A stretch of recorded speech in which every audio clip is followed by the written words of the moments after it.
आज की वीडियो में हम जानेंगे a robot about the house ऐसे की हिंदी समरी। इसके ऑथर हैं M.W. थ्रिंग। तो दोस्तों इस ऐसे की जो ऑथर हैं M.W. थ्रिंग वो बताते हैं कि जिस तरह से सभ्यता टेक्नोलॉजी की दिशा में बढ़ती जा रही है, तो इसको देखते हुए आने वाले समय में हमारे बहुत से काम बहुत जल्दी और बहुत आसानी से होने लगेंगे, जिससे हमारे टाइम की बचत होगी और हम अपने काम के घंटों को कम कर पाएंगे। जैसे कि घर पर काम करने वाले जो सर्वेंट होते हैं और जो हाउस वाइफ होती हैं, तो उनको बहुत काम करना पड़ता है दोस्तों, और उनका बहुत टाइम चला जाता है। तो इसके लिए दोस्तों ऑथर ने एक रोबोट स्लेव यानी कि एक रोबोट दास का आइडिया दिया है और कहा है कि एक रोबोट लोगों को कम से कम घंटों में काम करने में मदद करेगा।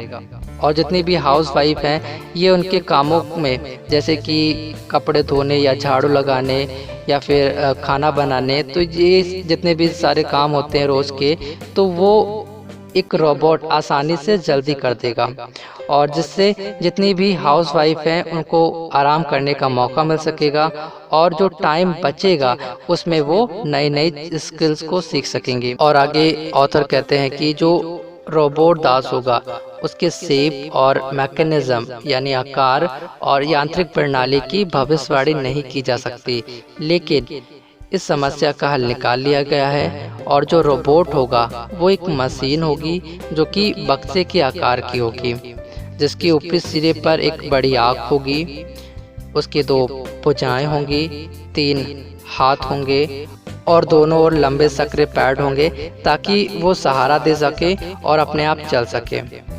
और इसमें दोस्तों भावनाएं नहीं होगी, लेकिन इसमें मेमोरी होगी इंस्ट्रक्शंस के लिए, ताकि जो निर्देश हम उसे दें उसे वो समझ सके।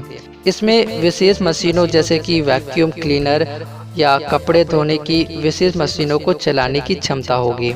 लेकिन दोस्तों यहाँ ऑथर इस तथ्य पर अवगत कराता है कि इस तरह के घरेलू जो रोबोट होंगे उनके उत्पादन में किसी प्रकार की समस्या नहीं है, लेकिन मुख्य जो कठिनाई है वो इस बात की है कि जो रोबोट होगा उसमें यह मालूम करने की युक्ति कैसे भरी जाए कि वो विभिन्न चीज़ों के बीच अंतर जान सके, जैसे कि छोटी छुरी या फिर चाकू के बीच वो अंतर कैसे जाने।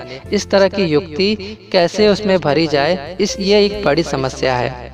और जो मूलभूत समस्याएं हैं उनका हल आंशिक रूप से निकाल लिया गया है, और जो कंप्यूटरों और दूसरे जो विद्युत चालित यंत्रों के आकार और विश्वसनीयता पर विचार करते हुए ये स्पष्ट हो जाता है कि ऐसा यंत्र प्राप्त किया जा सकेगा जो इंद्रियों के इशारे पर काम कर सके। प्रारंभिक काम जैसे कि सीढ़ियों पर चढ़ना या फिर उससे उतरना जैसे यांत्रिक काम का हल निकाल लिया गया है, और इस तरह के क्षेत्र में कोई बड़ी समस्या नहीं है। और विकसित देशों की यह प्रमुख मानवीय आवश्यकता बन गई है कि जो हाउस वाइफ है उनकी सहायता की जाए और उनके रोजमर्रा के कामों से उन्हें पूर्ण मुक्ति दिलाई जाए। इस आवश्यकता की पूर्ति करना दोस्तों एक बड़ी समस्या है, लेकिन इसका हल निकाला जाना है। और समस्या ये है कि क्या पर्याप्त संख्या में कुशल वैज्ञानिक उपलब्ध हो सकेंगे और जो इस काम में जुटकर समस्या का हल निकाल सके, और क्या इसके लिए पर्याप्त धन उपलब्ध कराया जा सकेगा। तो दोस्तों प्राथमिकता ऐसे रोबोट के विकास में दी जा सकती है जिसका प्रयोग ऐसे जगहों और ऐसे कामों के लिए किया जा सके जहां धन की समस्या कोई मायने नहीं रखती हो। तो दोस्तों ये है रोबोट अबाउट द हाउस ऐसे की हिंदी समरी, और जो बाकी एसेज हैं उनकी भी हिंदी समरी हमने डिस्कस कर दी है। उनकी वीडियोस आपको प्लेलिस्ट में मिल जाएगी। तो मैं मिलता हूँ आपसे नेक्स्ट वीडियो में, तब तक के लिए अपना ख्याल रखिए।